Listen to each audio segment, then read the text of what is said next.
Somehow, that gesture endeared him more to me than anything he had ever done for me. And he had done a considerable amount. I accepted the money in the spirit that it was given and promptly signaled to the negress to get ready for another lay. Oh, that enraged the princess even more than anything, it appeared. She wanted to know if there wasn't anyone in the place good enough for us except this negress. I told her bluntly, no. And it was so. That negress was the queen of the harem. You had only to look at her to get an erection. Her eyes seemed to be swimming in sperm. She was drunk with all the demands made upon her. She couldn't walk straight anymore. At least it seemed that way to me. Going up the narrow, winding stairs behind her, I couldn't resist the temptation to slide my hand up her crotch. We continued up the stairs that way, she looking back at me with a cheerful smile and wiggling her ass a little bit when it tickled her too much. It was a good session all around. Everyone was happy. Masha seemed to be in a good mood too. And so the next evening, after she had her ration of champagne and caviar, after she had given us another chapter out of the history of her life, Fillmore went to work on her. She lay back with her legs apart, and she let him fool around and fool around. And then just as he was climbing over her, just as he was going to slip it in, she informed him nonchalantly that she has a dose of the clap. He rolled off of her, of course, like a log. I heard him fumbling around in the kitchen looking for black soap that he used on special occasions. And in a few moments, he was standing by my bed with a towel in his hand saying, "Can you beat that? That son of a bitch princess has the clap!" He seemed pretty well scared about it. The princess, meanwhile, was munching an apple and calling for her Russian newspapers. It was quite a joke to her. "There are worse things than that," she said, lying there in the bed, and talking to us through the open door. Finally, Fillmore began to see it as a joke too, and opening another bottle of Anjou, he poured out a drink for himself and quaffed it down. It was only about 1 in the morning, and so he sat there talking to me for a while. He wasn't going to be put off by a thing like that, he told me. Of course, he had to be careful. There was the old dose which had come on the Leeward. He couldn't remember anymore how that happened. Sometimes when he got drunk, he forgot to wash himself. It wasn't anything terrible, but you never know what might develop later. He didn't want anyone massaging his prostate gland. No, that he didn't relish. The first dose he ever got was at college. Didn't know whether the girl had given it to him or he had given it to the girl. There was so much funny work going on about the campus, he didn't know whom to believe. Nearly all the codes had been knocked up at some time or another. Too damn ignorant. Even the profs were ignorant. One of the profs had himself castrated, so the rumor went. Anyway, so the next night, he decided to risk it. With a condom. Not much risk in that, unless it breaks. He had bought himself some of the long fish skin variety. They were the most reliable, he assured me. But then, that didn't work either. She was too tight.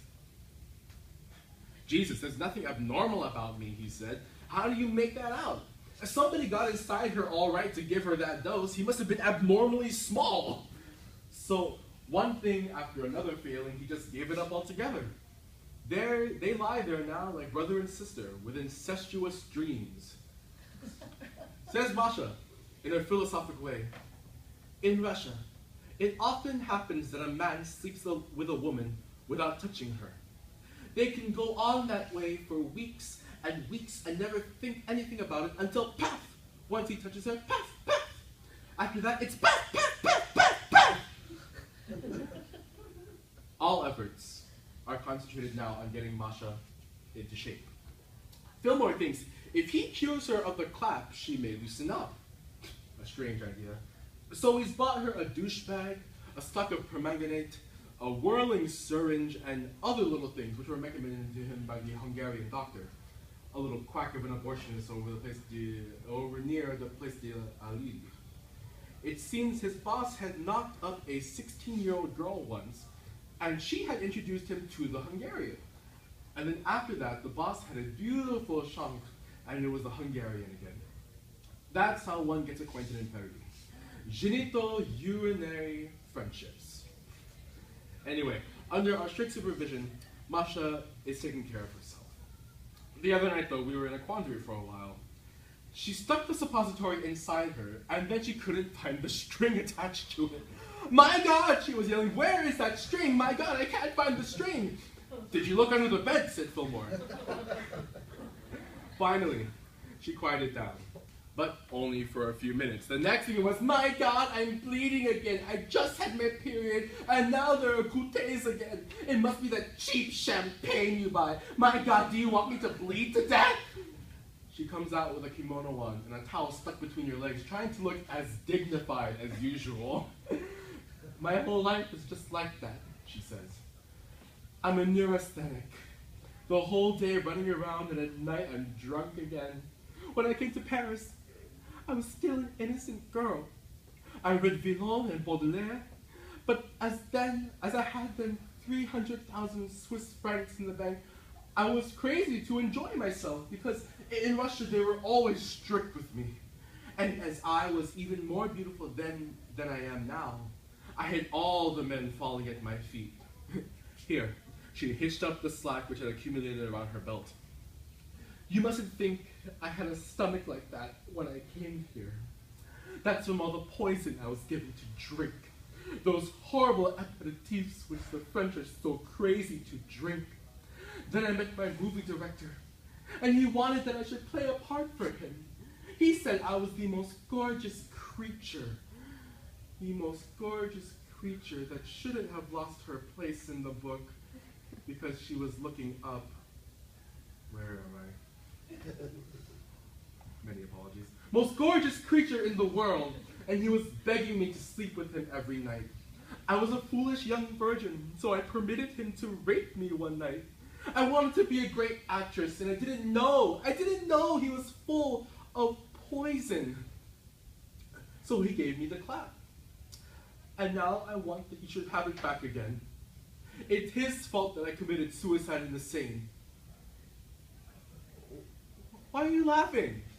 What, don't you believe that I committed suicide? I can show you the newspapers. There is my picture in all the papers. I will show you the Russian papers someday. They wrote about me wonderfully. But darling, you must know that first I must have a new dress. I cannot vamp this man in these dirty rags I am in. Besides, I still owe my dressmaker 12,000 francs. From here on, it's a long story about the inheritance which she is trying to collect. She is a young lawyer, a Frenchman who is rather timid, it seems, and he is trying to win back her fortune. From time to time, he used to give her 100 francs or so on account. He's stingy, like all the French people, she says. And I was so beautiful, too, that he couldn't keep his eyes off me. He kept begging me always to fuck him. I got so sick and tired of listening to him that one night I said yes, just to keep him quiet, and so as I wouldn't lose my 100 francs now and then. She paused a moment to laugh hysterically. My dear, she continued, it was too funny for words what happened to him. He calls me up on the phone one day and he says, I must see you right away. It's very important. And when I see him, he shows me a paper from the doctor. And it's gonorrhea! My dear, I laughed in his face. How should I know that I still had the clap? You wanted to fuck me, and so I fucked you. That made him quiet. That's how it goes in life. You don't suspect anything, and then all of a sudden, pap, pap, pap. He was such a fool that he fell in love with me all over again. Only, he begged me to behave myself and not run around Montparnasse all night drinking and fucking. He said I was driving him crazy. He wanted to marry me, and then his family heard about me, and they persuaded him to go to Indochina. From this, Masha calmly switches to an affair she had with a lesbian. It was very funny, my dear, how she picked me up one night. I was in the fetiche, and I was drunk as usual. She took me from one place to the other, and she made love to me under the table all night until I couldn't stand it anymore. Then she took me to her apartment.